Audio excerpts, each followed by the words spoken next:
Ça, c'est mon or. Et mon or, c'est mon argent. Voilà. Les pépettes.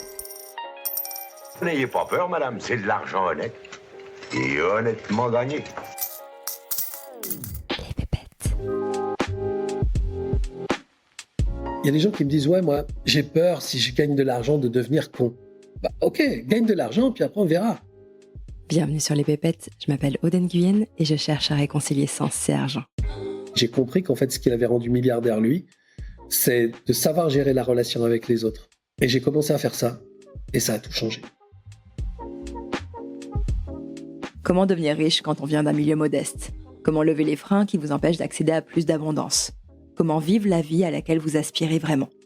Pourquoi la loi de l'attraction telle qu'on nous la vend ne fonctionne pas ? Pour répondre à ces questions, j'ai tendu le micro à Laurent Marchand. Laurent Marchand est coach et formateur spécialisé dans le développement personnel, mais pas seulement. Et c'est ce qui m'a interpellée chez lui. Il n'a pas bâti sa fortune en vendant des formations, mais en apprenant d'abord à gagner de l'argent avant d'enseigner aux autres comment faire. Laurent est ce qu'on appelle un transfuge de classe. Il a dû déconstruire les schémas et les croyances qu'il a hérités de son milieu pour pouvoir s'élever socialement. Aujourd'hui, il est à la tête de 3 entreprises, il vit une folle histoire d'amour et il s'épanouit pleinement dans sa vie de famille. Et pourtant, rien ne l'y prédestinait. Qu'est-ce qui lui a permis de transformer sa vie ? Et qu'a-t-il compris sur l'argent que personne ne nous apprend ? Je vous laisse découvrir sans plus tarder notre échange. Très bonne écoute. Salut Laurent. Salut Aude. Je suis ravie de t'avoir au micro de mon podcast Les Pépettes. Merci beaucoup d'être présent aujourd'hui. D'autant plus qu'on va aborder un sujet que j'ai jamais encore traité sur ce podcast parce qu'on va parler de toute cette dimension énergétique autour de l'argent et pas que. Pour te présenter aux auditeurs et aux auditrices qui nous écoutent, je vais te poser une question qui est pas facile. Je l'ai entendue ce matin dans un podcast et je me suis dit que ça pourrait peut-être être intéressant pour toi. Si tu devais décomposer ta vie en 5 chapitres, quels seraient les titres de ces chapitres ? Intéressant. Avant de commencer, je te remercie de m'accueillir sur ton podcast. Je regarde ce que tu fais avec beaucoup d'intérêt. Je trouve qu'il y a beaucoup d'intelligence, il y a de la vie et j'adore ça. Et je trouve que voilà, tous les sujets sont menés plutôt intelligemment et avec de la vie. Et voilà, j'adore, je voulais te le dire. Merci, ça me touche. Alors, pour répondre à ta première question, comment je décomposerais en 5 chapitres ? Dans un premier chapitre, je dirais la découverte. Je pense que je suis né dans un environnement où il a fallu que je prenne du temps pour me rendre compte de où j'étais. Le petit garçon très enthousiaste à l'idée de démarrer une nouvelle incarnation, donc a dû prendre le temps de se rendre compte qu'il était peut-être pas forcément au meilleur endroit. Donc ça, il y a une grande phase de découverte et après il y a une grande phase de désillusion. Je pense que j'ai eu assez rapidement le sentiment que ça allait être compliqué. Je voyais bien qu'en fait, autour de moi, j'avais des gens qui étaient probablement de bonne foi, mais qui avaient vraiment du mal avec beaucoup de choses. Ils avaient du mal avec la relation, ils avaient du mal avec eux-mêmes, ils avaient du mal avec la vie, avec l'argent, avec l'amour. Et donc, ouais, très préadolescent, je me suis dit, ça va être compliqué, ça va être chaud patate. Donc ça, c'est la grande phase de désillusion, qui est la deuxième phase la plus importante de ma vie. Après, j'ai eu la troisième phase qui peut être appelée chute libre. Si c'était un chapitre, je l'appellerais comme ça, chute libre. Je pense que je me suis engagé dans le monde de l'adolescence et du monde des adultes avec une volonté acharnée d'essayer de faire quelque chose de ma vie, mais dans un environnement qui était tellement compliqué que du coup, je me suis cassé la gueule. Mais je me suis vraiment cassé la gueule. Alors, j'ai fait beaucoup la fête, hein, c'était pas un truc dépressif, j'ai fait beaucoup la fête, je prenais des substances, je buvais, je faisais la fête, j'avais toujours 5, 6 nanas, 8, 9 nanas en même temps. C'était une espèce de débauche comme ça, un peu absurde, d'un mec qui essaye de se faire croire que la vie, elle peut être marrante, quoi. Et tout ça m'a emmené vers des expériences qui étaient super intéressantes, hein. C'est là où je me suis découvert plein de passions. J'avais tellement pas envie d'être dans la vie de tout le monde que finalement, quand j'avais des envies, j'allais les exploiter. Donc, j'ai fait du théâtre, j'ai été auteur, j'ai travaillé pour la télévision. Enfin, c'est vraiment un truc où je me suis éclaté, mais en même temps, je tombais, avec le sentiment qu'en fait, finalement, tout ça ne me mènerait à rien. Donc, on peut dire que ça, c'est la troisième partie, la désillusion, qui s'est arrêtée par un accident où, en fait, j'étais tellement fatigué que mon cœur s'est arrêté. Alors, c'est pas un arrêt cardiaque parce qu'il se trouve que, de façon assez incroyable, j'avais chez moi 2 personnes que je connaissais pas, qui étaient médecins à l'hôpital d'à côté. Et aux urgences, ils m'ont maintenu, en fait. Et donc, je suis pas mort à ce moment-là. Et donc, je me suis réveillé pour le 4e chapitre. Et ce 4e chapitre, c'est il faut comprendre comment ça fonctionne. Et en fait, c'est le moment où j'ai commencé à m'intéresser au développement personnel, qui est pas du tout une culture dans ma famille.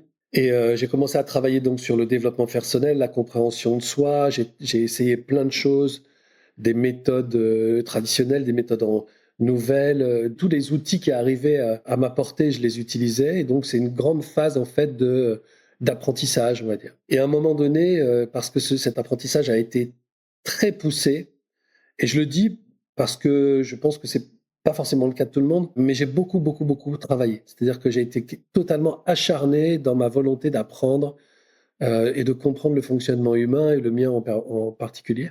Et à un moment donné, j'ai eu un déclic. Alors, toute cette phase d'apprentissage, c'est une phase où j'ai vraiment grandi.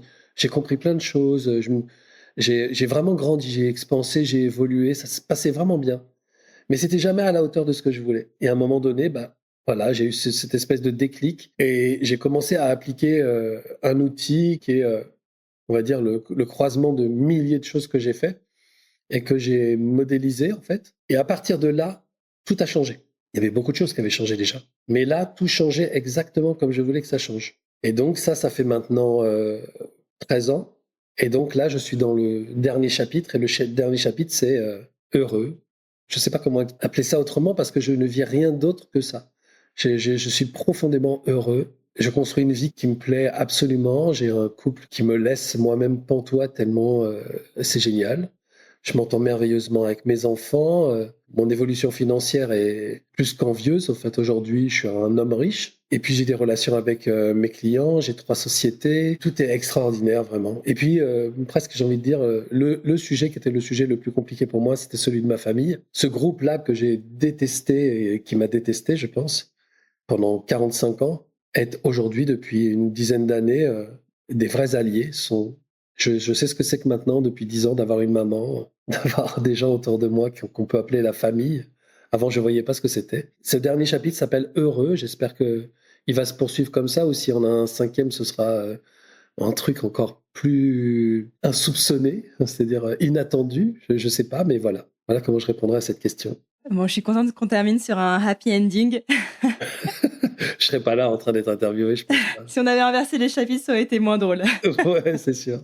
Et donc aujourd'hui, tu es à la tête de 3 sociétés. J'ai lu sur ton site, alors tu vas me dire si c'est vrai, j'imagine que oui, mais que tu as récemment réalisé en 18 mois un chiffre d'affaires de 24 millions d'euros. J'ai réalisé avec une société un chiffre d'affaires de 24 millions d'euros. En fait, j'ai été employé comme directeur de création dans une entreprise qui était en train de s'écrouler. Donc, c'était une entreprise qui faisait un très, très gros chiffre d'affaires. Et l'entreprise était en train de s'écrouler. Et moi, je suis arrivé et en fait, en 18 mois, j'ai fait 24 millions de chiffre d'affaires sur mes propres produits. Mais en fait, si je regarde, j'étais directeur de création, donc j'étais le directeur de création de tous les autres directeurs de chefs de produits. Je pense qu'on a fait quelque chose 70 millions, je crois, ou 80 millions, nous tous. Et j'étais pas censé créer des produits dans cette société. J'étais censé driver ceux qui le faisaient. Mais je me réveillais la nuit avec des bonnes idées. Et j'arrivais le matin au bureau en me disant, tiens, on va faire ça. Et boum, on levait 15 millions. Boum, on levait 5 millions. Boum, on levait... Donc, on s'est vraiment régalé, ouais. Et je pense à mon compte et de façon très humble, parce qu'en fait, je pense que il doit bien y avoir 10 millions de plus. Oui, j'ai fait 24 millions avec cette société en 18 mois. La raison pour laquelle j'ai relevé ça, c'est pour aussi appuyer le fait là que tu viens de nous dire que tu es un homme riche. Et la question que je me suis posée, c'est en quoi, à ton avis, ton background financier, ton arrière-plan financier avait influencé ta trajectoire de vie et cette capacité aujourd'hui à créer autant de richesses financières? Alors, je ne sais pas ce que tu appelles le background financier, mais... Ton environnement dans lequel tu as baigné, l'éducation peut-être financière que tu as reçue, le milieu d'où tu viens, est-ce que ça a joué un rôle dans cette capacité à te déployer, à t'expanser sur le plan financier? En fait, ça m'a surtout fait perdre du temps. Je pense qu'en fait, comme tout le monde, hein, on évolue dans un milieu où on fait confiance aux gens qui sont autour de nous. Et en fait, quand on a envie d'être riche dans un milieu de pauvres, la première chose à faire, c'est d'éviter de les écouter. Mais on ne sait pas faire ça. Moi, je suis un gamin. J'écoute ma mère quand elle me donne des conseils pour réussir, quoi. J'écoute mon père, j'écoute mon père quand il était là, le peu de fois où il était là et qui m'a parlé de ses entreprises, c'était pour me dire qu'il avait des grandes idées, puis je le voyais 6 mois plus tard et il me disait que tout s'était écroulé. mais qu'en fait, pour réussir, fallait faire ci, faire ça. Moi, je les aime, hein, donc je les écoute. Et en fait, il se trouve que c'était la mauvaise école.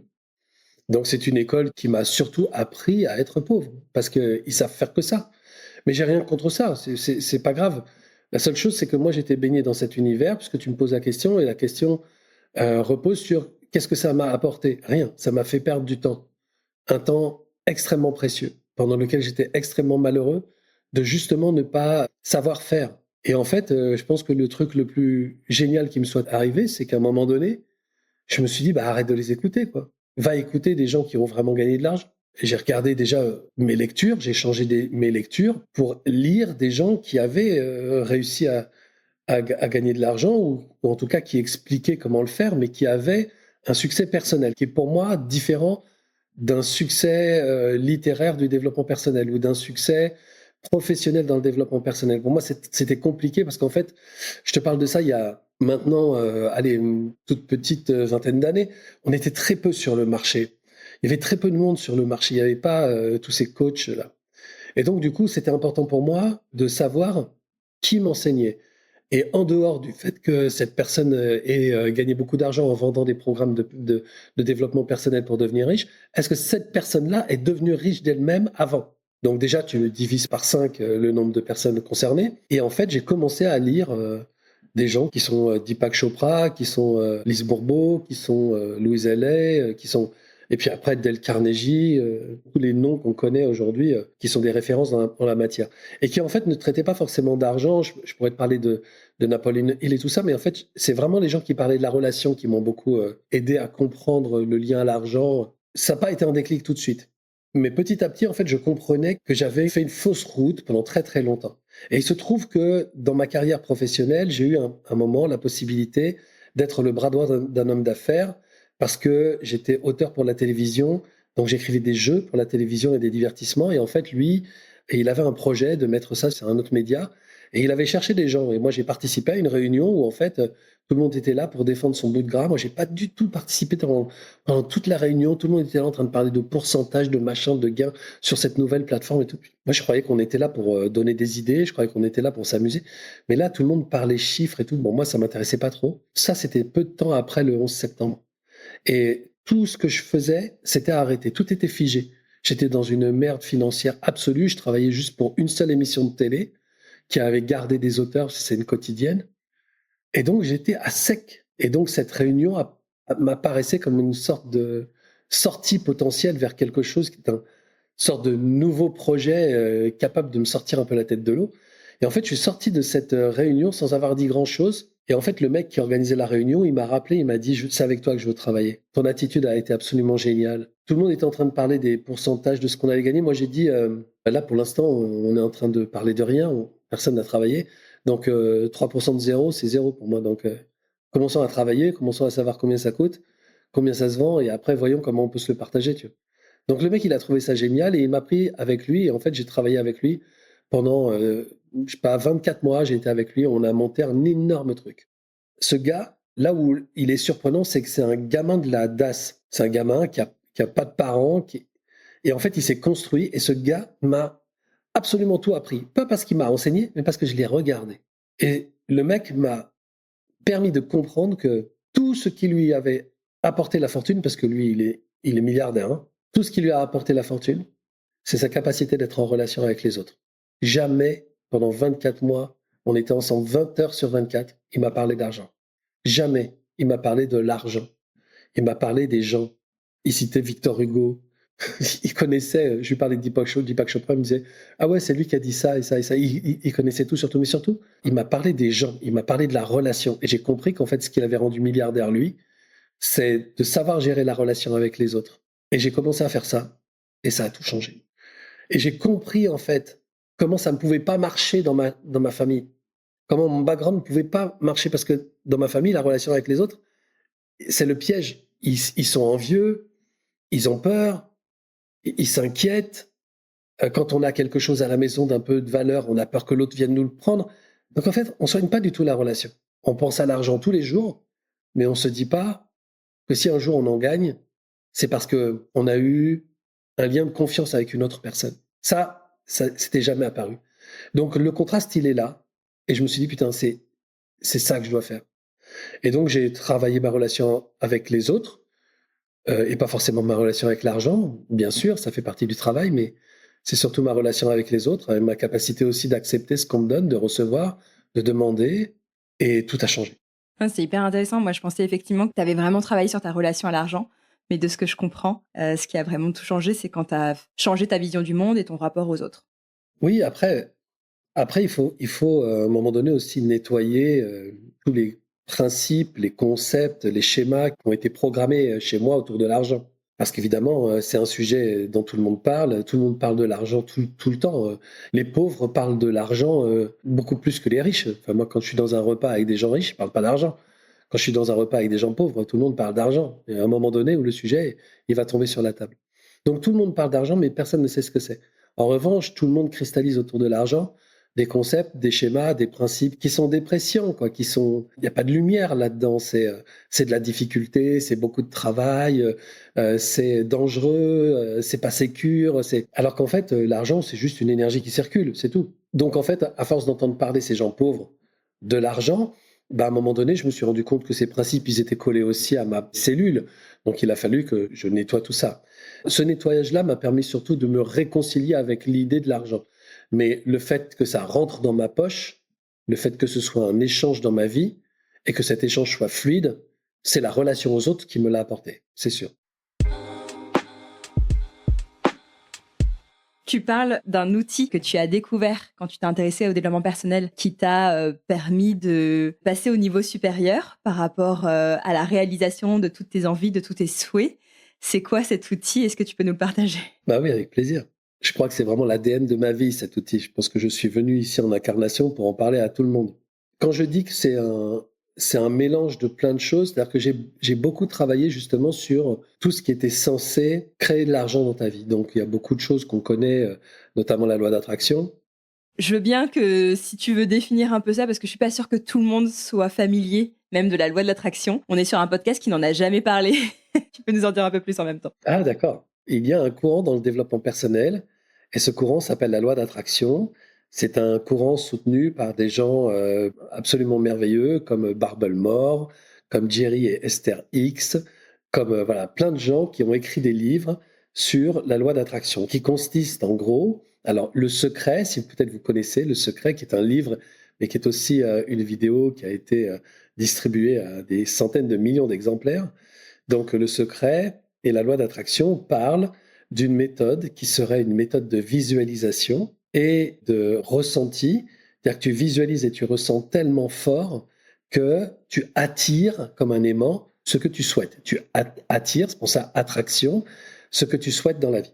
J'ai travaillé avec d'autres méthodes aussi, mais il se trouve en fait, celle qui m'a le plus mis en colère, c'est la loi d'attraction. Donc la loi d'attraction, elle est aussi, elle est partagée par des gens comme Napoleon Hill, T. Harv Eker, ou d'autres gens qui sont vraiment des pontes dans le travail en développement personnel sur l'argent principalement. Beaucoup de gens en parlent.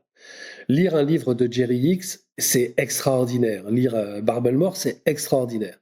Donc c'est vraiment, on va dire, une conscience qui est une conscience très éclairée, très lumineuse. Mais il lui manque un côté matière. C'est-à-dire qu'en fait, je me suis rendu compte, après plusieurs années de travail avec la loi d'attraction, et quand moi je travaille très fort. Je travaille aussi avec des spécialistes. J'aime pas travailler dans mon coin, hein.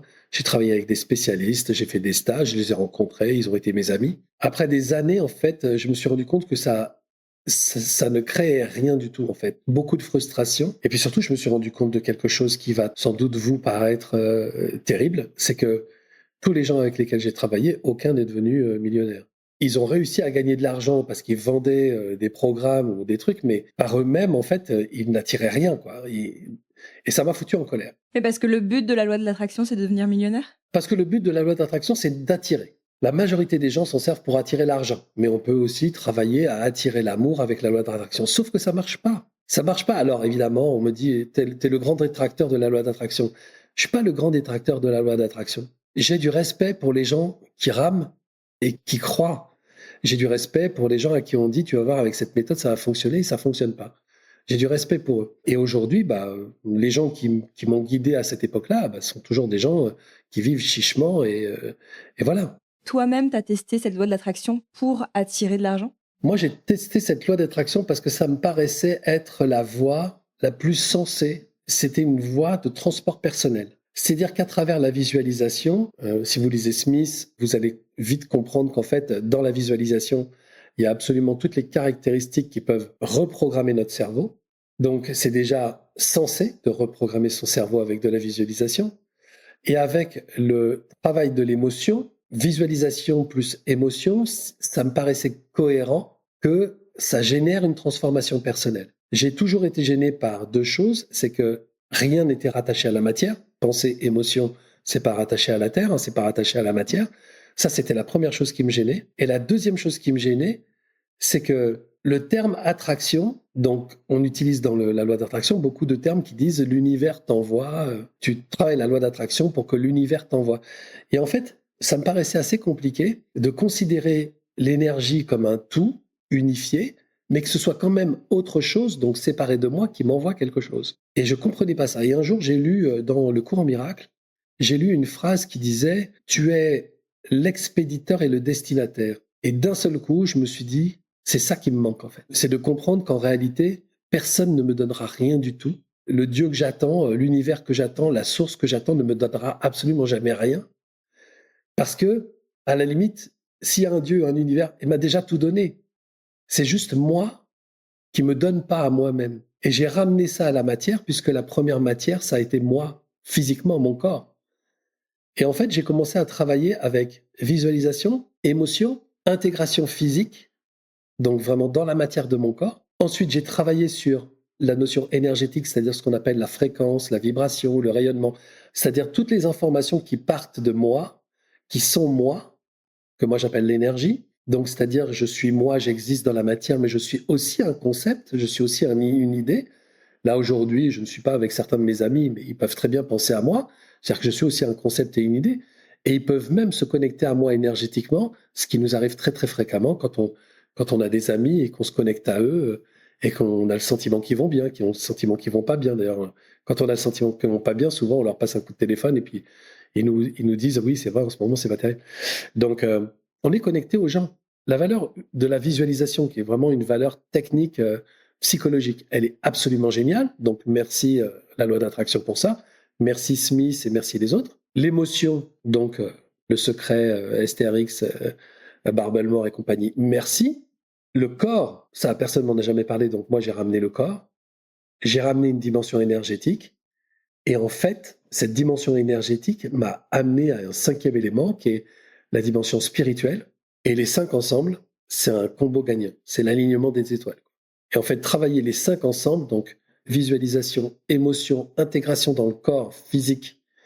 Ensuite, expansion de l'énergie autour de moi, ça veut dire que j'intègre vraiment l'essence du plaisir que j'ai à visualiser ça et je le rayonne autour de moi. Mais pas depuis ma chaise en méditation. Dans ma vie, quand je me lève, quand je vais faire des courses, je suis cette énergie-là. Je suis cette intention, je suis cet état. Et cet état, il communique avec les autres, il ouvre des portes à des conversations, à des opportunités, etc. Et ça me transforme physiquement, ce qui fait que aussi, moi, j'ouvre les yeux sur des opportunités que je voyais pas jusqu'ici. J'ai des mots qui sont des mots qui vont dans le sens de ce que je souhaite, des intentions, des idées aussi, pareil, qui vont dans le sens de ce que je souhaite. Et puisque tout ça est intégré et tout ça est magnifiquement heureux pour moi, c'est aussi un travail à faire, puisqu'en fait, quand on fait ce travail, on a des objections qui viennent, et donc on travaille ces objections pour que justement on soit plus nous-mêmes le barrage à ce bonheur qu'on ressent d'être cette personne-là ou d'intégrer cette énergie-là. Une fois tout ça intégré, toutes les portes s'ouvrent. Et c'est spirituel parce que parmi les portes qui s'ouvrent, il y en a plein qu'on n'imaginait même pas. Donc cet outil, si je comprends bien, c'est quelque chose que tu as créé à partir des différents courants auxquels tu as été confronté pendant toute cette période de recherche sur le développement personnel. Oui, enfin disons que j'ai pris, on va dire, 50% du... Parce que cette fameuse... on en parlait juste avant de démarrer cet enregistrement, mais tu m'as parlé d'une respiration qui est mon Graal, me demandant si j'avais respiré, si je me sentais bien. Cette respiration est une respiration ancestrale, ça vient de l'Inde. Enfin, je veux dire, personne ne peut se vanter d'avoir inventé cette respiration. Je m'en sers. Donc il y a plein de choses qui sont des éléments comme ça que je trouve extrêmement puissants, que j'ai réunis pour le processus de matérialisation, qui représentent à peu près, on va dire, soyons honnêtes, 50% de l'outil. Mais il y a 50% de l'outil qui sont la création, à partir de cette création-là, l'adaptation, la compréhension, etc., qui font qu'aujourd'hui, ce processus de matérialisation, il est tout à fait autonome. Si on revient un peu en arrière, au départ, donc tu découvres la loi de l'attraction, tu la testes, tu l'appliques, mais tu constates que ça marche pas pour toi. À partir de quel moment tu dis, mais en fait, je comprends pas, tout le monde parle de cette loi de l'attraction, et pour autant, moi, je manifeste pas d'argent, ou je vois autour de moi les gens qui vivent toujours chichement et qui arrivent pas à atteindre leurs objectifs financiers. À quel moment tu commences à douter de ça, et qu'est-ce qui te pousse à faire toutes ces recherches pour créer ton propre processus? Je vais être très très honnête avec toi. En fait, j'avais envie d'approcher une personne qui était une sorte de sommité dans le monde de la loi d'attraction. J'avais envie d'approcher cette personne parce que j'avais un grand respect, parce que c'est aussi une personne qui a beaucoup traduit de livres étrangers. Enfin, c'est une personne qui a amené beaucoup d'informations dans le monde du développement personnel, qui ont été très riches pour les gens qui travaillaient sur eux-mêmes. Et donc, c'est quelqu'un pour lequel j'avais un immense respect. Moi, je suis en règle générale pas très fan des gens, mais j'avais envie de rencontrer cette personne-là. Et donc, je faisais des conférences très souvent, et puis il y avait souvent des conférences où on était plusieurs conférenciers. Et là, je vois que je suis invité sur un événement où cette personne va intervenir. Je me dis, c'est absolument génial, je vais pouvoir enfin discuter avec cette personne-là, qui est pour moi une sommité en la matière. J'arrive à cette conférence et je me rends compte que cette personne, c'est tout le contraire de ce que j'imaginais. Cette personne a une énergie très lourde, et je me dis, ah merde, qu'est-ce qui se passe, quoi? Et je discute, et cette personne, en fait, je vois que elle me tient des discours qui sont pas suivis des faits. Enfin, c'est assez frustrant, c'est terrible. Et alors, je vais dire très, très honnêtement, je me fous dans un déni absolu. J'étais tellement déçu que j'ai pas voulu voir. Parce que j'ai discuté avec cette personne et parce que on était en train de se lier, en fait. Cette personne me fait des confessions sur sa vie qui sont juste la loose. Et je me dis, merde. Sauf qu'à un moment donné, je suis en fond de salle et cette personne, elle est appelée et je vais vous demander d'applaudir très chaleureusement. Et tout le monde, là, il doit y avoir, je sais pas, il devait y avoir peut-être 250 personnes à cette conférence, se lèvent, applaudissent, et en fait, cette personne traverse le couloir central, elle monte sur la scène et elle fait 45 minutes, 50 minutes sur la loi d'attraction de façon tellement brillante. Et je me suis dit, c'est une arnaque, en fait. Et c'est là où, en fait, je me dis, ouvre les yeux. Alors, je me suis pas dit tout de suite, mais quelques temps après, une fois que j'avais bien digéré, j'ai dit, ouvre les yeux, en fait. Qui sont les gens aujourd'hui chez qui tu apprends ces trucs-là, en fait? Qui ils sont? J'ai commencé à regarder qu'est-ce qu'ils avaient fait dans leur vie, et je me suis rendu compte qu'en fait, rien, quoi. Rien. Par contre, c'était des gens qui avaient une capacité à parler en public plutôt excellente, et en fait, qui racontaient des choses qu'ils n'arrivaient même pas à appliquer eux-mêmes, quoi.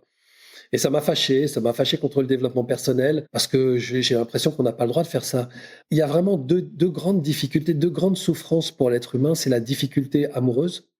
C'est vraiment le sentiment d'être désaimé. Ça fait très très mal. Si tu as déjà vécu une rupture, tu sais ce que c'est. Ça fait très très très très mal.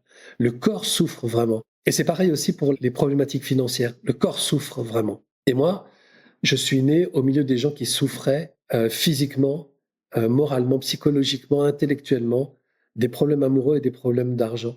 Et on n'a pas le droit de mentir à ces gens-là. Ces gens-là, c'est mon frère, c'est ma mère, c'est moi. Je dis, de quel droit on fait ce genre de choses? Et donc, je me suis dit, moi, bon, c'était déjà mon principe au début, c'est qu'en fait, je me suis pas lancé dans le développement personnel avec un premier programme qui s'appelait l'accompagnement à la réussite. Je me suis pas lancé tant que moi-même, je ne gagnais pas. Alors, j'avais fixé un salaire de 15 000, à l'époque c'était des francs, 15 000 francs par mois. Tant que je ne gagnais pas 15 000 francs par mois, je fermais ma gueule. C'était juste ça, quoi. Il y en a plein qui me disaient, ouais, tu réussis bien et tout, c'est génial et tout. Mais sers-toi du développement personnel, explique aux gens. Non, mais moi, pour l'instant, je gagne 5 000, 6 000, ce qui était déjà au-dessus de tout le monde. Mais 7 000, 8 000, 10 000, 12. Et après, 15. 15, un mois, 2 mois, 3 mois, 5 mois, 6 mois. Et au bout d'un moment, c'est devenu tellement récurrent que je me suis dit, ça y est, je sais comment on fait. Donc, j'ai créé Accompagnement à la réussite. Tu gagnais 15 000 en faisant quoi? Parce que beaucoup de coachs, finalement, arrivent à ce niveau de chiffre d'affaires, mais en coachant eux-mêmes d'autres gens. Et c'est pour ça qu'on soupçonne, finalement, que ce soit juste une simple pyramide de Ponzi. Mais oui, tu as tout à fait raison. À l'époque, moi, je travaillais pour la télévision, et je travaillais aussi pour le cinéma, c'est-à-dire que j'étais déjà scénariste. Je travaillais déjà, à l'époque, j'avais déjà fait mon premier film. J'ai fait un film pour France Télévisions. en tant que scénariste. Et je travaillais pour la télévision, j'ai travaillé pour des sociétés de production pour lesquelles j'étais ce qu'on appelle opérateur spécialisé d'émissions, c'est-à-dire qu'en gros, je travaillais à partir de mes idées ou les idées des autres pour faire des émissions de télé. J'étais auteur pour des émissions de divertissement comme Les Amours, Le Big Deal, enfin j'ai fait beaucoup de choses comme ça. J'écrivais aussi des textes pour des animateurs de la télévision, les textes des animateurs du Loto notamment, c'était très drôle, on me payait une fortune pour écrire des choses que les animateurs ne disaient pas. Ils disaient ça vite fait, tu vois, mais ils étaient en direct devant 15 millions de personnes. Ils n'avaient pas envie de se planter sur un texte, donc ils improvisaient. Mais c'était génial, c'était une super expérience. Et après, j'ai été spécialiste du jeu, notamment du jeu en ligne. J'ai travaillé dans le jeu sur des médias comme le téléphone, comme l'Internet, etc. J'ai travaillé aussi en marketing direct.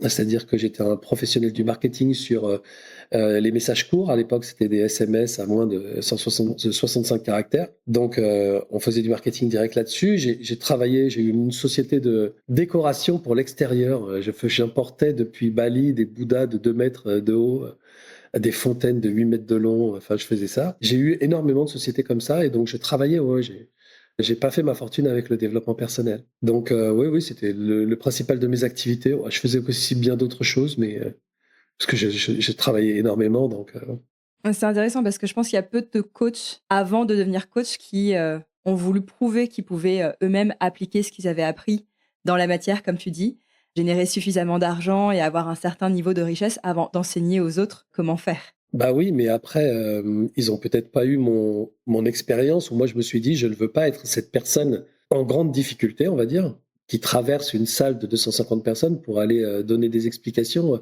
Mais cette congruence, elle m'a pas toujours valu des bons jours, hein. Moi, je me souviens une fois, j'étais invité vedette dans un sommet sur la parentalité. Donc, je devais faire une conférence sur la relation d'amour. Sauf que entre le moment où on m'a invité, j'ai accepté, et le moment où ça se passait, mon couple s'est cassé la gueule. On était en pleine séparation, donc j'ai appelé les organisateurs, malheureusement pour eux, 3 jours avant, en leur disant: je suis désolé, mais je peux pas, quoi. Je peux pas, de façon digne, venir sur scène expliquer un truc qui est en train de foirer dans ma propre vie. C'est pas possible, quoi. Au départ, je me suis fait insulter. Et je comprends parce que vraiment, c'était le truc 3 jours avant, pas cool, quoi. Mais bon, ok, ça marche. Une semaine après, ils m'ont rappelé et ils m'ont remercié. Ils m'ont dit franchement, merci pour cette honnêteté, merci pour cette congruence. Donc du coup, ça m'a un peu conforté dans le fait que ça se passera toujours bien d'être congruent. Mais je préfère ça, ouais, je préfère ça. C'est terrible pour moi d'imaginer qu'en fait, je vais apparaître quelque part dans une vidéo d'1 minute ou dans une conférence de 45 et les gens ils vont utiliser les outils que je vais leur donner et en fait, ça va les mener à rien. C'est pas possible pour moi. Tu sais, ça me fout des frissons, là. J'ai froid.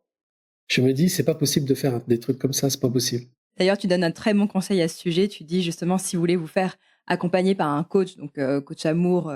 Alors, je ne sais pas s'il peut nous prouver que son couple est en bonne santé, mais par exemple, un coach business ou un coach argent, demandez-lui ses avis d'imposition, demandez-lui de vous montrer sa feuille d'impôt ou son salaire pour être sûr que vous soyez accompagné par la bonne personne qui a déjà fait ce qu'elle cherche à vous enseigner pour pas vous faire justement avoir. Et oui. Et puis, c'est important de maintenir, j'ai l'impression que c'est quand même important de maintenir une autre activité. C'est-à-dire que moi, aujourd'hui, je fais de la production. C'est quand même pas le métier le plus simple. Je fais de la production. Je suis scénariste pour le cinéma et la télévision.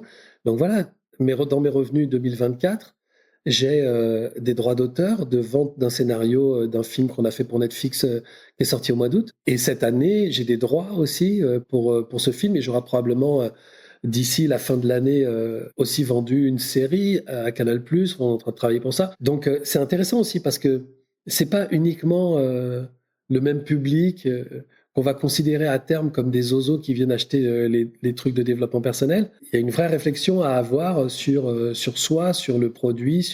Et donc, c'est important pour moi que dans mes revenus, il y ait une part qui soit liée, même si aujourd'hui, le temps me presse plus vers le développement personnel parce que la demande est importante, mais j'ai besoin de savoir que il y a une part de mes revenus qui est générée par autre chose. J'ai besoin que... Puis après, c'est pareil, hein, le bilan de ma société aussi. Il y a des gens qui sont coach business. Est-ce qu'ils gèrent bien eux-mêmes leur société? Quel est leur chiffre d'affaires? C'est quoi la part de bénéfice sur leur chiffre d'affaires? C'est important de savoir ça. Si lui, il sait bien gérer sa boîte, il arrivera à faire en sorte que moi, j'y arrive. Mais s'il n'y arrive pas, aucune chance que j'y arrive. Bon, je reviens sur ce fameux outil que tu as créé de toutes pièces pour arriver à manifester, c'est le mot, matérialiser tes envies. J'utilise le mot matérialiser. Manifester est un mot trop abstrait pour moi. Matérialiser, on fait appel à la matière. C'est-à-dire qu'on est obligé d'assumer qu'à un moment donné, ce soit là. Tu vois, c'est là. Je le touche, ça existe. Je le touche pas, ça n'existe pas. La matérialisation de l'amour, c'est une personne dans ta vie avec laquelle tu te marres, avec laquelle tu as envie de faire des choses, tu rigoles, les conversations sont intéressantes, on s'amuse ensemble, on prend du plaisir immense à être dans les bras l'un de l'autre. Voilà, c'est de la matière. L'autre est un être humain, quoi. C'est de la matière, c'est pas un hologramme. L'argent, avoir de l'argent sur le compte en banque, c'est très bien, mais à un moment donné, ça peut devenir aussi des investissements, ça peut devenir une maison, ça peut devenir des études pour tes enfants, ça peut devenir, mais c'est de la matière.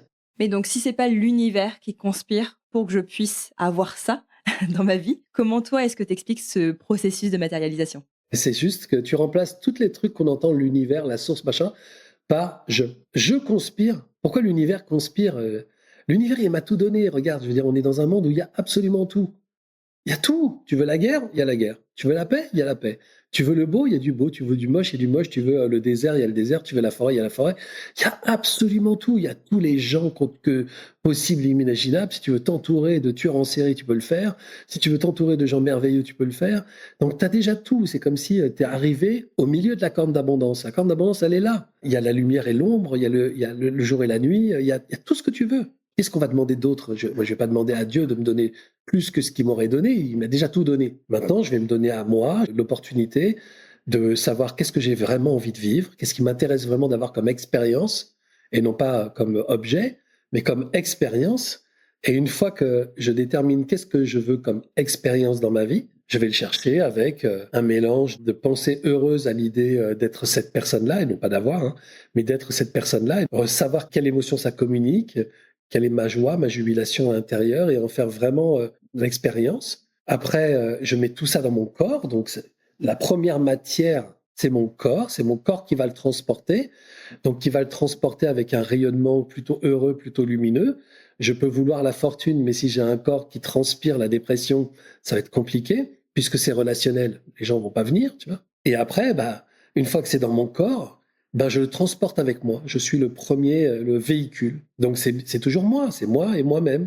Je suis le premier véhicule. Et ce premier véhicule, il va pas dire aux gens donne-moi de l'argent.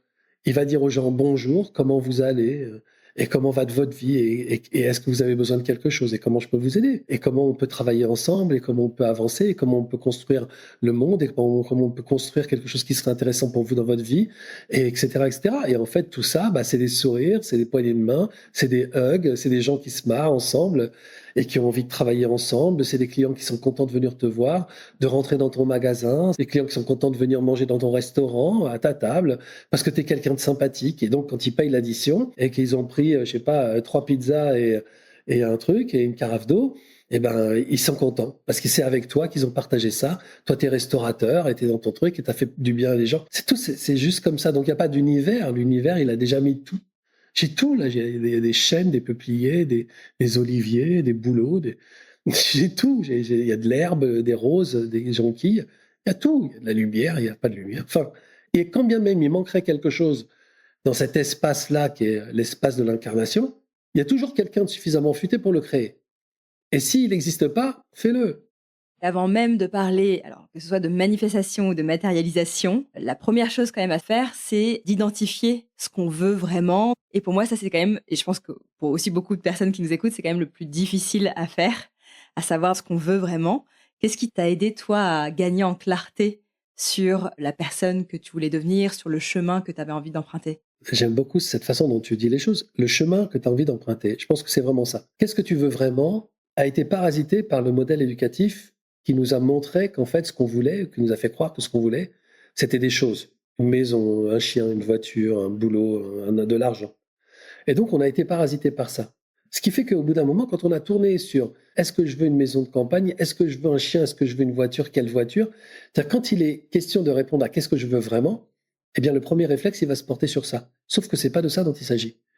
Il s'agit de se poser la question de savoir qu'est-ce que j'ai envie de vivre. C'est-à-dire, c'est quoi l'expérience qui me plaît, l'expérience que j'ai envie comme ça de vivre? C'est me marrer avec mes potes. C'est-à-dire trouver un moment où on va être tous comme des cons dans des canapés à rigoler, à plus savoir comment se tordre, simplement parce qu'il y en a un qui a sorti une vanne à la con qui fait rire que lui, mais c'est pas grave. Ça, c'est important. Mais quoi d'autre? Ce que j'aime bien, c'est prendre des bains.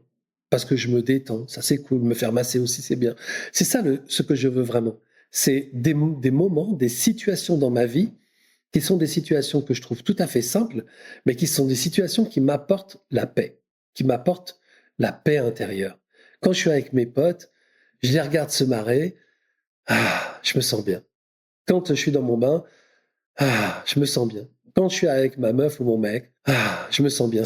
Qu'est-ce qui va m'apporter la paix? C'est derrière l'objet ou derrière la personne, c'est la paix qui va en sortir, quoi. Donc c'est ça qu'est-ce que je veux vraiment. Et ce sont surtout des expériences de vie, c'est surtout le chemin que je vais arpenter. C'est ça, c'est pas des objets, c'est même pas des situations, c'est même pas un job, c'est la paix. Mais quand on veut la paix, en fait, on va pas occuper nos journées de la même façon.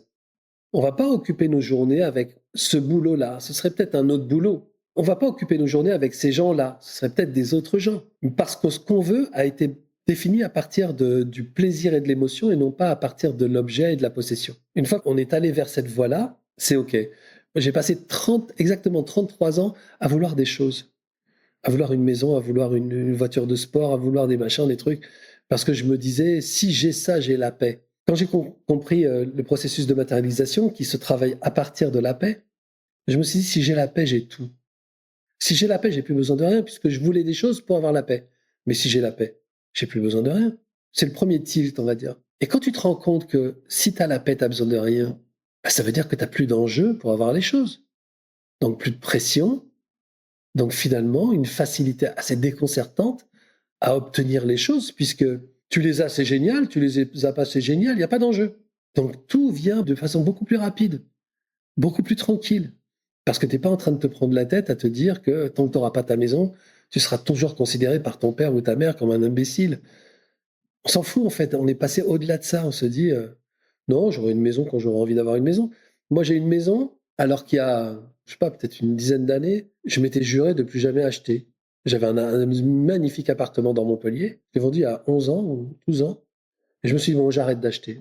Et en fait là je suis dans une baraque qui fait 450 mètres carrés que j'ai acheté, mais je l'ai acheté sans aucun enjeu. C'est pour ça que je voulais plus acheter, parce que c'était trop de pression et tout, mais je m'en fous. Maintenant, je me dis, si j'ai l'occasion, je le fais, si j'ai pas l'occasion, je le fais pas. Et donc, du coup, les portes se sont ouvertes et aujourd'hui, j'ai 450 mètres carrés à Montpellier, dans un immense jardin. On a aménagé trois quarts de l'espace comme un coworking. Les gens, ils viennent, c'est beau, ils s'éclatent, ils sont contents, je suis content de les recevoir. Mais tu as eu la paix parce que tu as eu accès à toutes ces choses. Tu as eu accès à la belle maison, à la belle voiture de sport, à la moto. Si tu n'avais pas eu tout ça, est-ce que tu aurais vraiment pu avoir la paix? Non, j'ai eu la paix parce que j'ai commencé à aller la chercher, c'est tout. C'est la paix que je suis allé chercher. C'est pas la voiture. Tant que je voulais la voiture et la maison, je l'avais pas. Dès que j'ai commencé à avoir la paix, donc c'était cet exercice si simple qui consiste à expirer, donc c'est une expiration du soulagement, qui te met dans un état de tranquillité. Parce que techniquement, en gros, ton énergie, elle passe du haut de ton corps, poitrine, cou, tête, à premier chakra, c'est-à-dire bassin. Et tu te laisses écraser sur ton fauteuil, et pendant l'espace de 1 minute, tu es dans la tranquillité absolue. Tu répètes ça 15 fois, 20 fois dans ta journée, ce qui va te prendre entre 15 et 20 minutes, a priori, et le soir, tu te couches, tu es vachement mieux. Et quand tu n'as plus de pression, les choses sont vachement plus simples, parce que imagine que tu te mettais la pression pour avoir un job, par exemple. Là, tu te mets pas la pression pour avoir un job. Quand tu discutes avec quelqu'un qui peut te filer un job, tu discutes simplement. T'as pas la pression, tu te vends pas, t'es pas en train de négocier, il n'y a pas une stratégie pour obtenir le poste. Tu es juste toi-même. Et ça, les gens, ça leur plaît. Quand tu cherches un conjoint ou une conjointe, si tu es dans la paix, tu discutes avec quelqu'un, la personne, elle te trouve cool parce que tu es toi-même. Et il y a 1 milliard de chances que ça se fasse plus que si tu es dans le stress. Et tout comme ça, c'est d'abord tu as la paix, et à partir du moment où tu as la paix, toutes les portes s'ouvrent. Mais est-ce que toi, ça s'est fait dans ce sens-là? C'est la question que je me pose en t'écoutant. En fait, c'est une fois que tu as eu tous ces objets matériels, tu t'es dit, je suis pas plus heureux. C'est là où tu t'es rendu compte que c'était pas ça qui t'avait apporté la paix et que la paix, elle était en toi depuis tout ce temps. Ça s'est pas fait dans ce sens-là parce que j'ai travaillé beaucoup pour augmenter mes revenus. Ce qui est arrivé, c'était l'époque où je gagnais les 15 000 balles par mois. Donc, j'avais de l'argent. Mais par contre, j'avais rien parce que j'avais l'impression que tout me filait entre les doigts. C'est comme s'il y avait à l'intérieur de moi quelque chose qui était brisé et l'argent fuyait, c'est un peu comme le sable entre les doigts de la main. Et j'avais pas le sentiment, en fait, que j'arrivais à être riche. J'avais de l'argent, mais j'étais pas riche. Et plus tard, je trouve le processus de matérialisation dans lequel je travaille mon état et non pas mon portefeuille. Je travaille mon état et je travaille mon état de paix. Et c'est parce que je travaille mon état de paix que là, je continue de gagner de l'argent, mais ça change ma vie parce que comme j'ai pas de pression, déjà il y en a beaucoup plus qui rentrent. Et puis là, pour le coup, oui, effectivement, j'ai la maison, mais c'est parce que j'ai la paix que j'ai la maison. C'est parce que j'ai la paix que j'ai mes 2 motos, c'est parce que j'ai la paix que j'ai ma voiture de sport. Mais en même temps, je les aurais pas aujourd'hui, ce serait pas grave, quoi. Tu vois ce que je veux dire? Même là, je dis, bah, je vais vendre une moto, parce que 2. Alors que mon kiff avant, c'était d'en avoir 5, quand je voulais avoir des choses. Mais alors qu'aujourd'hui, je m'en fous, en fait. Je me dis, la pauvre, autant que je la vende à quelqu'un qui la fasse tourner, tu vois, parce que j'utilise toujours la même. Et puis cette maison, on me la retire demain, je m'en fous totalement. Enfin, c'est pas grave, quoi. J'ai créé ça, je le recréerai ailleurs, hein. Je suis plus attaché aux objets, en fait. Je suis plus attaché aux objets, comme je suis plus attaché aux gens, hein. C'est pour ça que j'ai une magnifique histoire d'amour, hein. Parce que je construis aujourd'hui une histoire merveilleuse. Mais si d'un seul coup, pour des raisons X ou Y, on venait à se pourrir la vie tous les jours, après, si elle s'en va, c'est pas grave, hein. Moi, c'est pour vivre le bonheur, sinon, non. C'est pas pour autant que je suis pas amoureux. Moi, je suis très, très amoureux. Et je pourrais rester très, très amoureux de cette personne-là si on n'était plus ensemble, mais on n'est pas obligé. Je peux être amoureux sans être avec elle, tu vois. J'ai la paix, donc tout va bien. J'ai pas besoin ni de quelqu'un, ni d'un truc pour avoir la paix, je l'ai. Et quand je sens que je l'ai pas, je me pose, je respire et je l'ai. Bon, voilà, c'est reparti. Donc si demain tu perds tout, si demain ton chiffre d'affaires, ton compte en banque diminue, pour toi c'est un état que tu as acquis et qui restera présent? Oui, et puis ça arrive, je veux dire, tout n'est pas statique, ça bouge. L'année 2023 a été une année compliquée pour les entrepreneurs. Fin 2023, début 2024, il y a des tas de gens qui ont plié boutique. Il y a eu le Covid, il y a plein de moments où en fait ça fluctue. Et donc, t'es pas toujours dans un état de, je sais pas, d'opulence absolue. Ici, on s'est fait peur aussi, tu vois. J'ai des employés, à un moment donné, il a fallu que j'en sorte quelques-uns parce que ça veut pas dire que j'ai viré personne. Il se trouve que là, ça se prêtait plus dans l'activité, donc ce sont des gens qui ont quitté la société. Mais voilà, c'était mieux pour ma gestion. Mais de toute façon, c'est même pas la question, parce que oui, effectivement, si les choses s'arrêtent aujourd'hui, si pour une raison ou une autre, je perds la maison, j'en sais rien. Pour quelle raison? Un éclair sur la maison qui prend feu, je perds tout. Voilà, quand ça arrive à plein d'autres gens, bon, ben, je recréerai ailleurs parce que le créateur, c'est moi. C'est pas la maison qui a fait moi, c'est moi qui ai fait la maison. C'est pas mes amis qui font mon bonheur, c'est mon bonheur qui font mes amis. Donc à ce moment-là, oui, je rebondirai, c'est obligatoire. Si l'une de nos aspirations dans la vie, c'est justement de vouloir gagner plus d'argent, comment on sait concrètement si c'est pour les bonnes raisons ou les mauvaises? D'abord, on le gagne et après, on voit. En fait, il faut arrêter d'imaginer qu'en fait, il y a un lien entre gagner de l'argent et la raison pour laquelle je gagne de l'argent. Il y a des gens qui aujourd'hui gagnent un salaire en faisant un job qu'ils détestent. Et moi, il y a des gens qui me disent, ouais, il faut que je quitte ce job de merde et tout. Je dis, mais de quoi tu parles? Bah, le job que je fais, je dis, tu peux pas parler du job que tu fais comme un job de merde. Même à la limite, t'as pas le droit. Parce que ce job, t'es allé le chercher parce qu'à un moment donné, t'étais dans la merde. Donc aujourd'hui, ce job, c'est ce qui t'apporte ton salaire. Donc juste au moins respecte le job que tu fais pour l'argent qui t'amène. Maintenant, tu as le droit de vouloir en changer. Mais t'es pas obligé de taper sur ton job pour pouvoir changer de vie, quoi.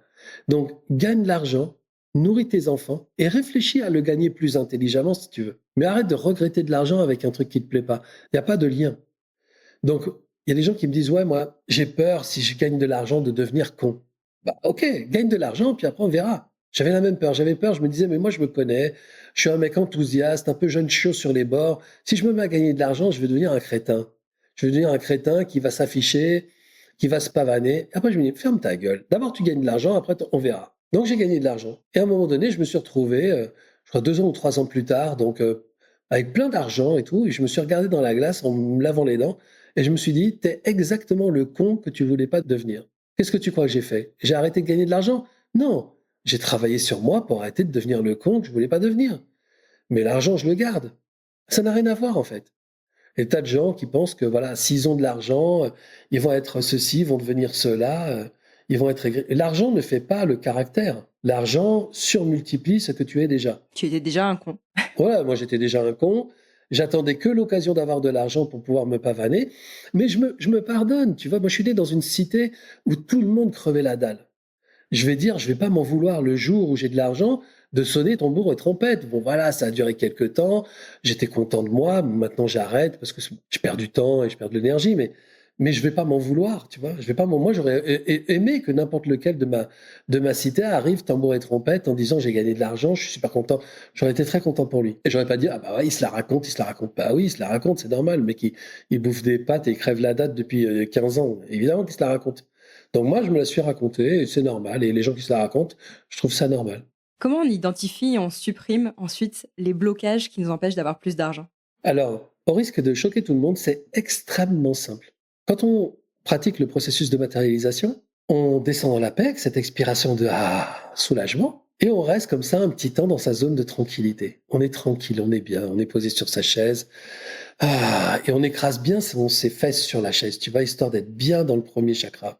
Une fois qu'on est là, on visualise, non pas une situation où on gagne de l'argent, en fait, on se voit soi-même réalisé. C'est-à-dire rien à voir avec l'argent, juste avoir le plaisir d'être soi-même comme un créateur génial, le plaisir d'être soi-même comme une personne réalisée. Et si par exemple tu as une grosse ambition professionnelle, bah, tu imagines que tout ça a été créé, que tu l'as créé. Mais tu n'as pas besoin d'être dans ton entreprise ou sur un matelas de billets. Tu te vois assis sur un fauteuil confortable devant un paysage juste tranquille, magnifique, et tu kiffes. Tu kiffes d'être toi réalisé. Donc déjà, tu es en train de donner à ton cerveau et absolument tous les espaces et toutes les dimensions de ton être, tu donnes l'information que ce n'est pas une question de temps puisque c'est en train de se produire maintenant, le sentiment de réalisation. Il est en train de se produire maintenant. Et ce sentiment de réalisation va créer une sorte d'émotion profondément heureuse. Mais c'est pas juste un truc superficiel de content. Tu es profondément heureux d'être cette personne-là et de te sentir comme cette personne. Ensuite, ça, tu le mets dans ton corps, notamment en tapotant, tu vois, j'entends, je me tape, tu te tapes un peu sur le corps et tu intègres ça, c'est-à-dire que cette émotion, elle va s'intégrer physiquement dans tes cellules, parce que chaque fois que tu vas tapoter, ça va cristalliser l'émotion dans ton corps. Tu mets ça dans ton corps. Et ça, quand tu le fais, ça provoque quelque chose en interne qui s'appelle une objection, qui vient, pour être technique, d'une part de toi qui s'appelle ton architecture traumatique, c'est-à-dire tous les traumas que tu as eu de ta vie, qui sont le programme de sécurité que tu as mis en place dans ta vie. Ce programme de sécurité, il se déclenche et il dit non, non, non, non, on ne fait pas ça, c'est dangereux. Et toi, tu vas accueillir toutes ces objections, les unes après les autres, mais tu vas juste les regarder. C'est pour ça que je dis c'est très très simple. Tu n'as absolument rien à faire. Juste, tu trouves un état de bonheur tel que ça va faire exploser quelque chose à l'intérieur de toi et ça va te jeter des objections au visage. Ces objections, tu les regardes. Parfois, il faut 4 secondes, 5 secondes, parfois il faut 8, 10 secondes. Mais tu les regardes vraiment, c'est-à-dire si tu entends une voix qui te dit tu n'y arriveras jamais, c'est complètement con, n'importe quoi, tu la regardes vraiment. Parce qu'en fait, cette objection est une hallucination de ton mental. Bon, il y a les hallucinations du mental, des hallucinations de l'ego et des hallucinations du drama. Ce sont 3 types d'objections différentes. Une objection du drama, c'est une envie de vomir, tu te sens pas bien, tu as mal au ventre. Et en fait, tu regardes ça, ce qui est en train de se passer dans ton corps, et d'un seul coup, boum, ça disparaît. Une objection de ton ego, c'est t'es nul, t'y arriveras jamais, tu te la pètes. Tous ces trucs-là qui sont vraiment des critiques de l'ego sur qui tu es. Pareil, tu les regardes quelques secondes et ça disparaît. Et les objections du mental, c'est plus, mais comment tu vas faire, t'y arriveras pas, t'as pas le niveau d'études, c'est plus des facts, c'est plus des faits. Et c'est pareil, tu regardes quelques secondes, et tout ça, ce sont des délires en fait, ce sont des hallucinations que t'envoie ton architecture traumatique pour que tu arrêtes d'espérer quelque chose qui pourrait être dangereux pour toi. Bien, cet exercice-là, tu le répètes 3 fois par jour, autant de temps que nécessaire. Donc d'abord, tu vas cristalliser cet état à l'intérieur de toi, donc il va devenir toi, tu vas devenir cet état, et tu vas faire sortir des objections, qui petit à petit sortiront plus, puisqu'il n'y en aura plus, et tu vas devenir ce niveau-là, tu vas devenir cet état-là. Quand tu es cet état-là, sans même t'en rendre compte, tu regardes des opportunités que tu n'avais jamais vues avant. Tu as des conversations avec des gens que tu n'aurais jamais imaginé avant. Pourquoi ? Parce qu'avant, ton architecture traumatique, elle disait non, donc tu tournais les talons. Mais maintenant, ton architecture traumatique, elle t'emmerde plus, puisque tu as tout regardé et tu as tout éliminé. Donc, quand tu es en situation, tu te rends compte qu'en fait, tu es vachement plus calme et tout. Moi, je travaille avec des groupes donc, qui sont constitués de centaines de personnes et ce sont des groupes sur Facebook et les gens témoignent. Et ils disent incroyable. J'ai eu un rendez-vous là avec telle personne, mais il y a 3 mois, mais j'y serais même pas allé. Tellement c'était terrorisant pour moi. Là, je suis rentré, j'ai serré la main, on a rigolé, c'était super cool. Je suis sorti en me disant, mais je ne suis absolument plus du tout la même personne. C'est juste pour ça. Et ça marche. Je fais travailler des sportifs de haut niveau comme ça, je fais travailler des entrepreneurs comme ça. On incarne le level qu'on veut, on devient le level qu'on veut et on vit le level qu'on veut.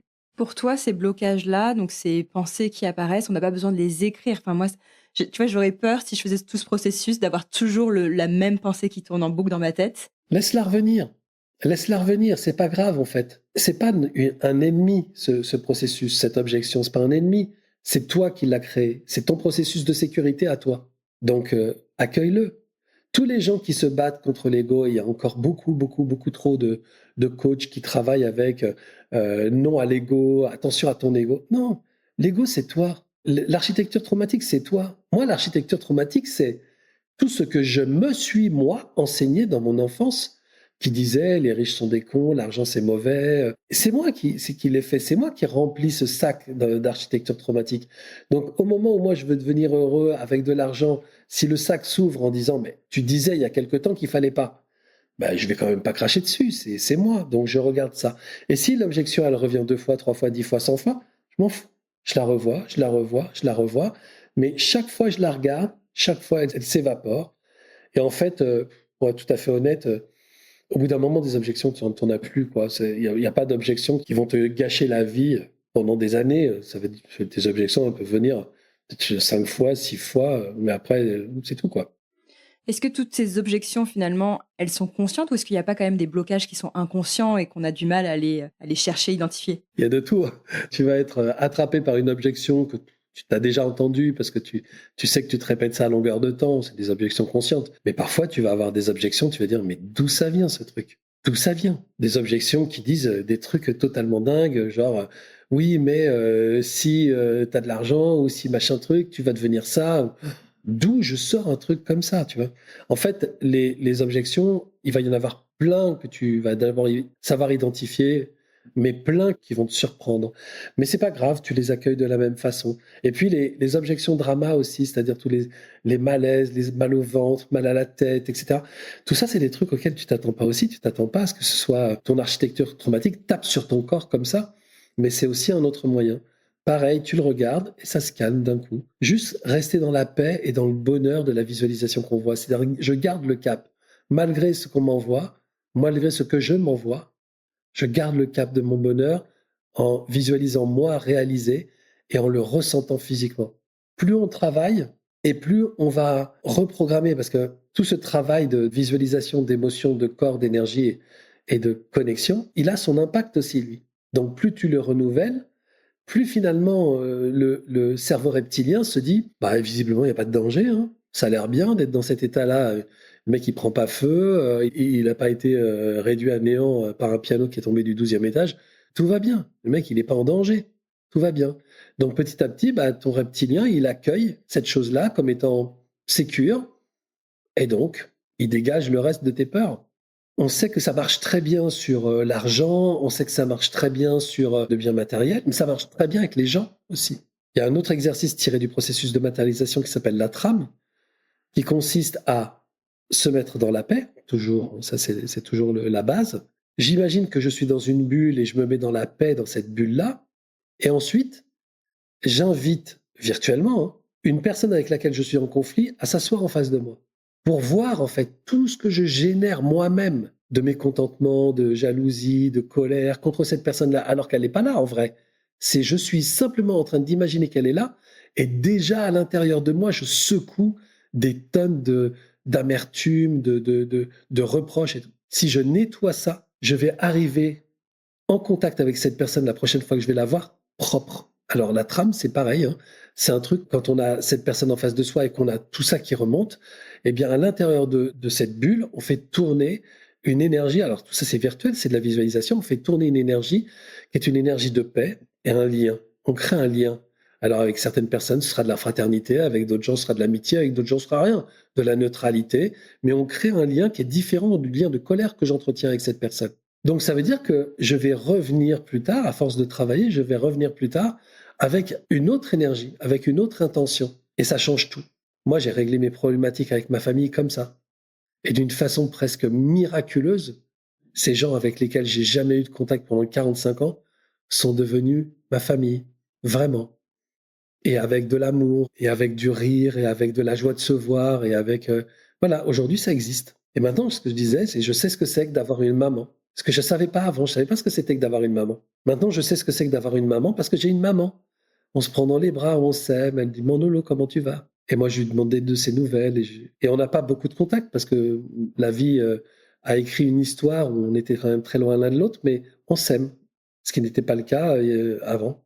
Mais pas parce qu'elle a changé, parce que moi, j'ai changé. Et comme j'ai changé, bah, ils changent tous. C'est marrant que tu fasses beaucoup ce lien entre l'argent et les relations humaines, parce qu'il y a quelque chose qu'on entend souvent aussi dans ce domaine de la relation à l'argent, c'est de traiter l'argent comme un ami, et donc de le personnifier cet argent. Est-ce que c'est quelque chose aussi que tu préconises? Pas du tout. Non. Bon. C'est pas la Non, réponse que j'attendais.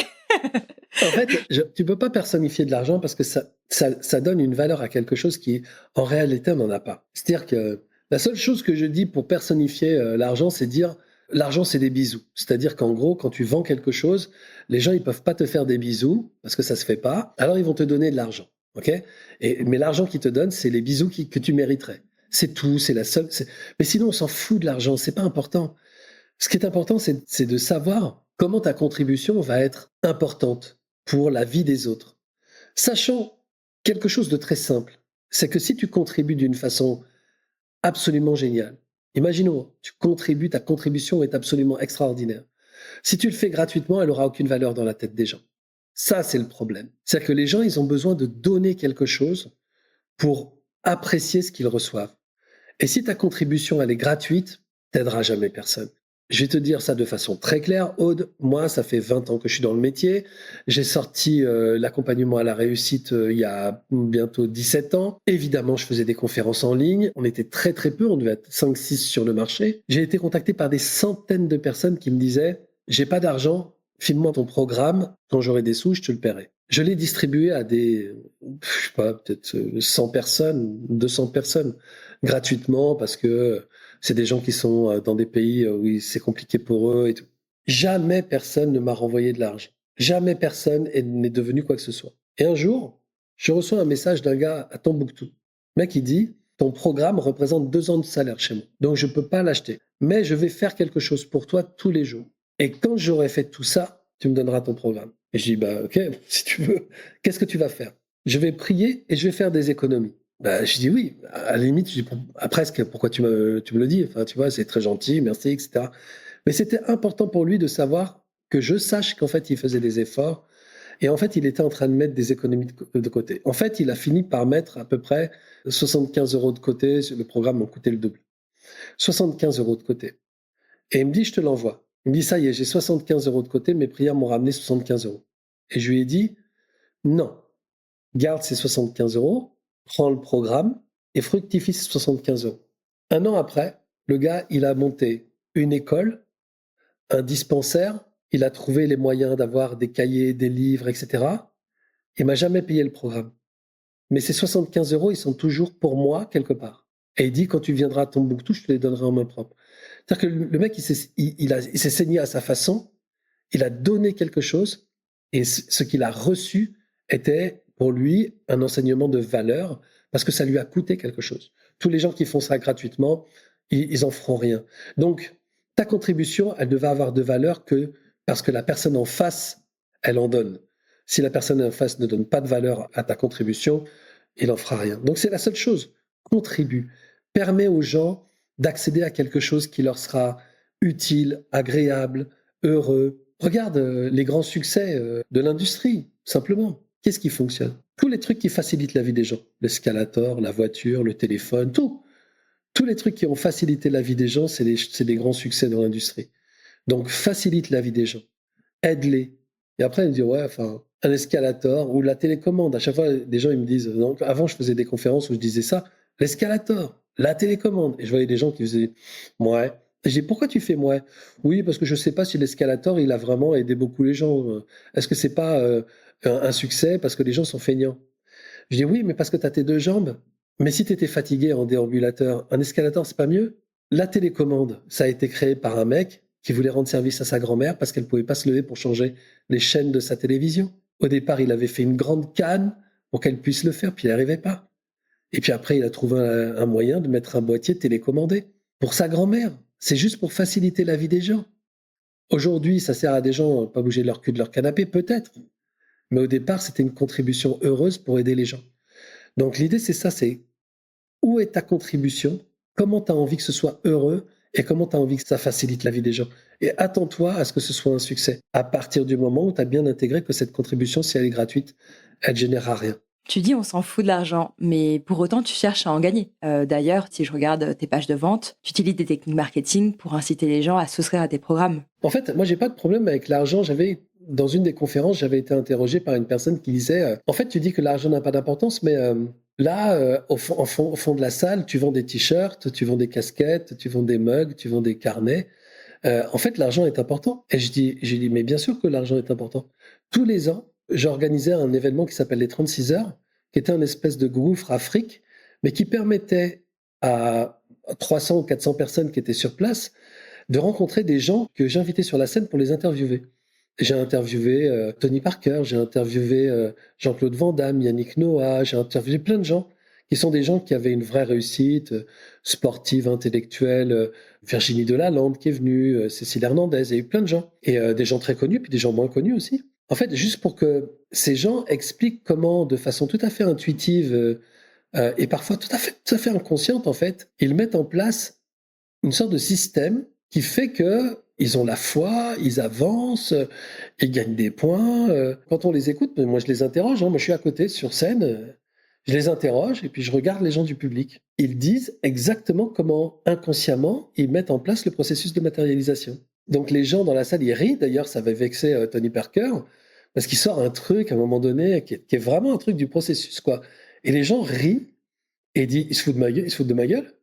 Je dis non, en fait, tu viens de dire quelque chose qu'en fait, on leur apprend, quoi. C'est tout à fait. J'enseigne un outil qui s'appelle le processus de matérialisation et qui inclut ça. Et donc, ça leur fait drôle d'entendre ça dans ta bouche, quoi. Et en fait, il s'est tourné, il me dit, mais si c'est ça que vous apprenez, mais putain, mettez-vous ça dans la tête tous les jours, quoi. C'est comme ça que moi j'ai réussi.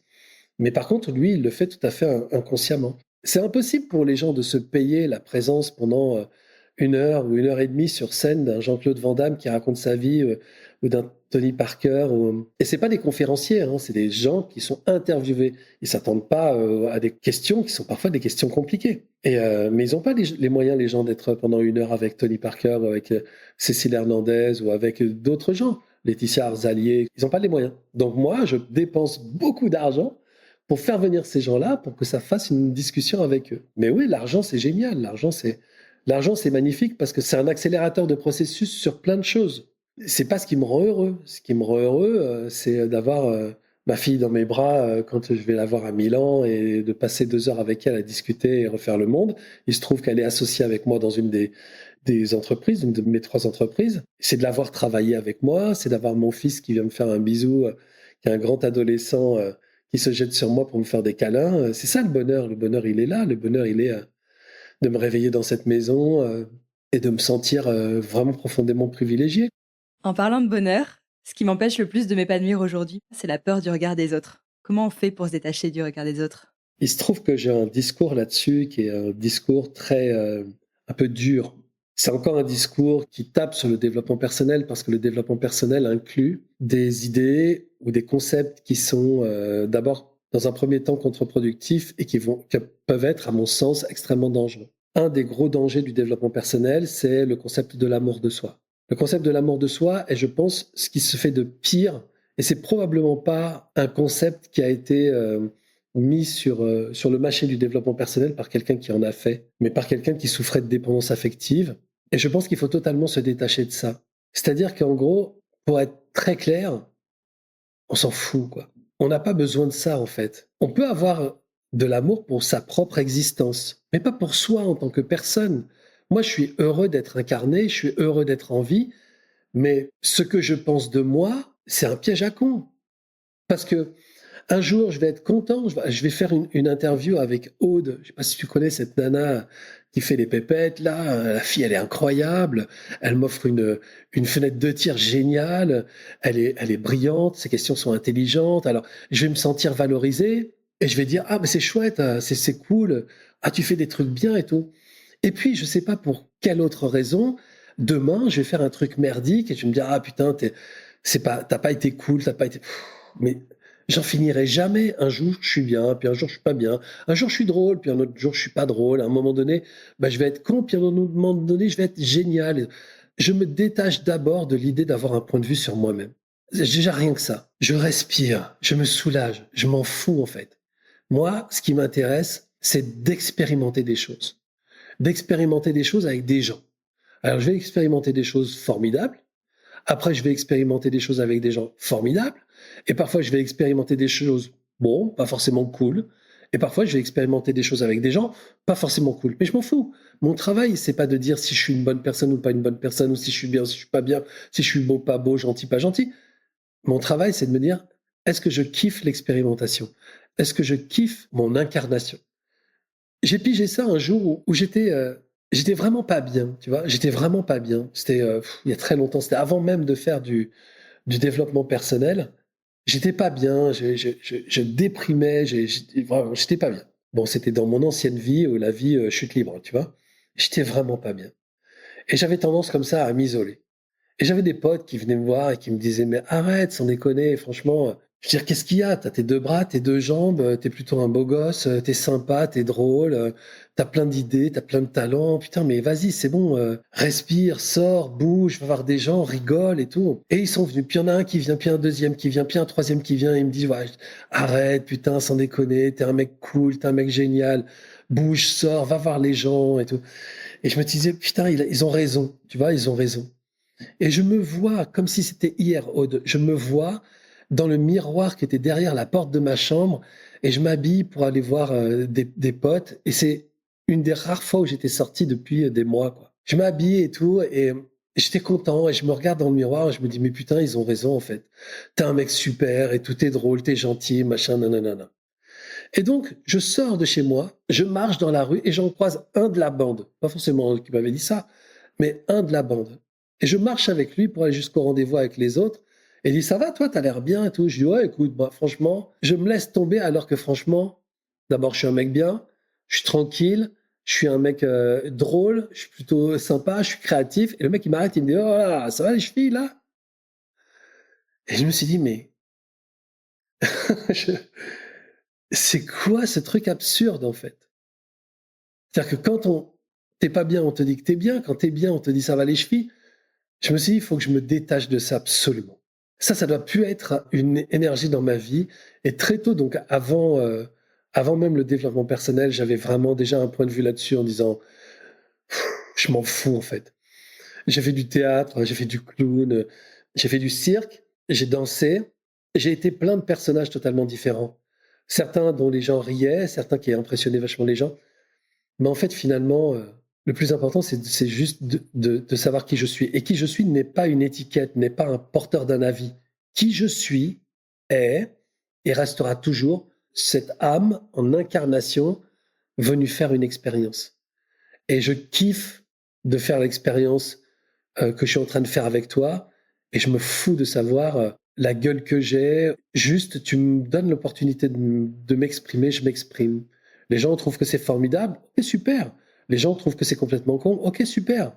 Mais ça va, c'est ok. Est-ce que tu mets une limite aux expériences que tu peux vivre? Je te donne un exemple, au hasard. Je me suis prise de passion pour le tennis récemment et mon grand rêve maintenant serait de gagner Roland-Garros. Est-ce qu'on peut, pour toi, matérialiser tout ce qu'on souhaite ou est-ce qu'il y a une limite au processus de matérialisation? Il faut que ça reste réaliste. Ah, écoute, il y a 1 an et demi, il y a un jeune homme qui est rentré dans le programme qui disait, moi je fais un sport hyper difficile et en fait j'aimerais vraiment avoir des gros résultats, genre titre championnat du monde et tout, quoi. Bon, le mec, il n'était pas encore champion de France, mais on va dire qu'il commençait déjà un peu à toucher sa bille. Et en fait, je lui dis, travaille avec le processus. Quelques temps plus tard, il me laisse un message en me disant, putain, en fait, tu sais que tout ce que tu parles de détendre le corps et tout, c'est un truc que je fais assez facilement, enfin assez spontanément. Ça me parle, j'adore le processus, il est hyper en lien avec ce genre de truc. J'ai dit, travaille le processus. Il travaille le processus. Et puis, quelques temps plus tard, il met un message.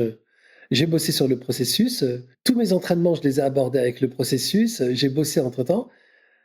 Je sors du championnat de France. Je suis premier au championnat de France. Donc, tout le monde, bravo, bravo, bravo, encouragement, encouragement.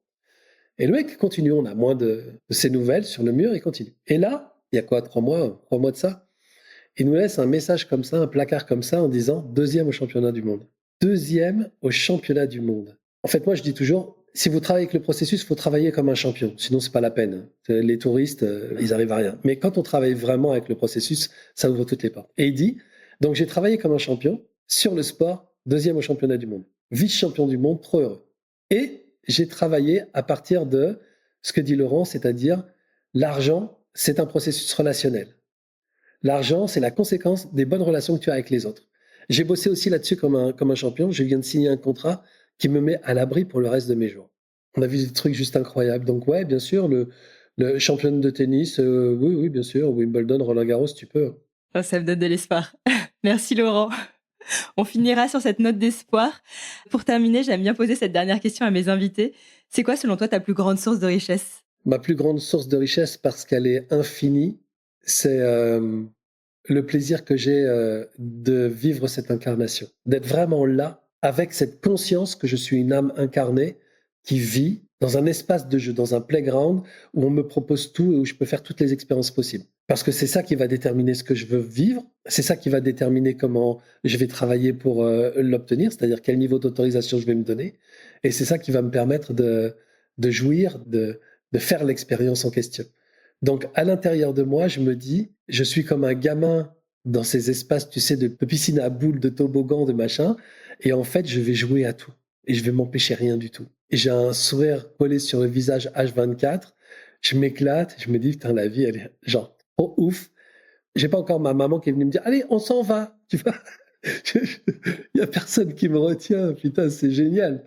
Je suis là H24 dans ce truc, il y a personne qui m'empêche de vivre quoi que ce soit. Ah non, mais c'est ça le kiff, c'est ça.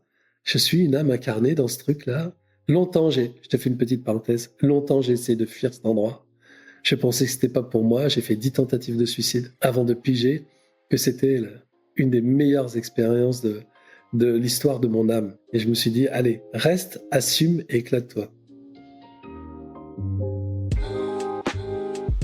Et vous, quelles expériences avez-vous envie de vivre ? J'aime beaucoup cette question que nous propose Laurent parce qu'elle nous pousse à nous détacher de la possession matérielle et aussi de la finalité. Ce qui compte, ce n'est pas d'avoir une belle maison, ni même de remporter Roland-Garros, c'est l'expérience qu'on cherche à vivre derrière. Et quand on pense en termes d'expérience, on ouvre notre champ des possibles. On voit toutes les manières d'y accéder. Si je veux plus d'aventures dans ma vie, je peux voyager, mais je peux aussi acheter un van, partir en randonnée, faire de l'escalade ou du bivouac près de chez moi. Bref, il n'y a pas qu'une seule façon d'expérimenter cela. Sur le plan financier, l'idée qui me challenge le plus, c'est ce paradoxe. L'argent va vers celles et ceux qui n'en ont pas besoin. Parce que comme nous le dit Laurent, on attire plus facilement l'argent quand il n'y a pas d'enjeu, quand on ne transpire pas la peur du manque. Au lieu d'être tourné vers soi, on se tourne vers l'autre, on crée du lien, on apporte de la valeur. C'est en transformant sa relation aux autres qu'on parvient à matérialiser ce que l'on souhaite. Laurent explique tout cela en détail dans son livre qui s'intitule « Tout est possible ». Il y partage son processus de matérialisation, comment poser une intention, visualiser l'expérience que vous voulez vivre, la ressentir et surtout l'incarner physiquement pour que cela rayonne autour de vous. Ce que j'aime dans son approche, c'est qu'il apporte un côté très terre-à-terre à toute cette dimension énergétique autour de la matérialisation. Et vous, qu'est-ce que ça vous inspire ? Si cet épisode vous a fait réfléchir, envoyez-moi un message sur Instagram, les Pépettes Podcast. Je serai ravie d'échanger avec vous. Sur ce, je vous dis à mardi dans 2 semaines pour un nouvel épisode. Et d'ici là, je vous souhaite de remettre du sens dans vos finances.